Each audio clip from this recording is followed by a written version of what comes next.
My name's CD Rosa. I've lived here for over 20 years. I came down from the great state of Virginia when they got too much taxes up there. I decided to come down and make my life easier. I've worked down here as a truck driver. I've worked for the pottery, the Waccamaw pottery back in the day. I worked for Better Brands. I worked for Pet Dairy. I worked for construction companies down here hauling heavy equipment. Now I work for myself. Seems it's the best way to make a living down here, which is not fair to everybody else. What I'm here for, basically, they told me, hey, if you got a voice, go ahead and be active. So I decided to run for mayor. I tried city council a few years ago, never worked out. I never had the time because of where I was working at to be able to come out and campaign. So that didn't go well. So basically I'm running for mayor now, and one of the reasons why is because I want to put the residents and the business owners back into the picture here. You guys are the backbone of Myrtle Beach. You guys are what makes Myrtle Beach happen. So we need to respect you, and we need to give you a voice on city council. Right now it doesn't seem like you have a voice on city council.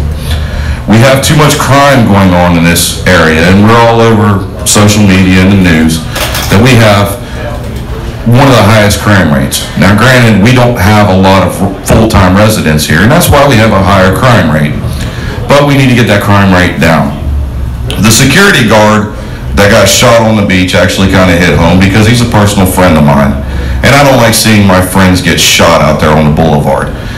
And there is a lot of activity happening on the boulevard that need to be dealt with. And we got to do it the right way. We got to get out there. We need more police officers, and we can't go out there and say that we need 100 more police officers, but we do need more police officers. How much do we need? We won't know until we actually find out. We need to bring in a little at a time and not overwhelm ourselves, because it's not fair to the city and it's not fair to the new police officers. If we have budget cuts, and they got to go. But one of the things too that we need is we need more. We need police officers that have a background. We don't need rookies. We have a lot of rookies out there, and those rookies are actually giving us a bad name because they're going out there with a badge, a gun, and an attitude.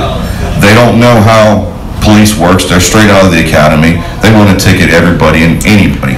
Whereas the police that actually have a background, say they've got 5-10 years experience, those are the guys that are out there. Those are the guys that will actually do a good job. And they will teach the rookies coming out of the academy to be able to be out there and be a good policeman. And another thing that we need to do is actually find out why we have such a high turnover rate in our police department.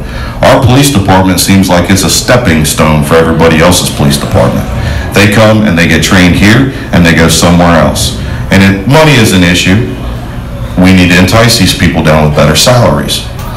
Other than that, my door is always open. Like I said, I'm here for the people, the residents, and the business owners first, but I also want to make sure that all the tourists coming to the area have a very nice place to come to. And I want to see Myrtle Beach's tourism flourish. That brings more revenue in, that brings the business owners more money, and it helps everybody out in general. My door is always open. My name is CD. You got any questions, feel free to ask me. Thank you.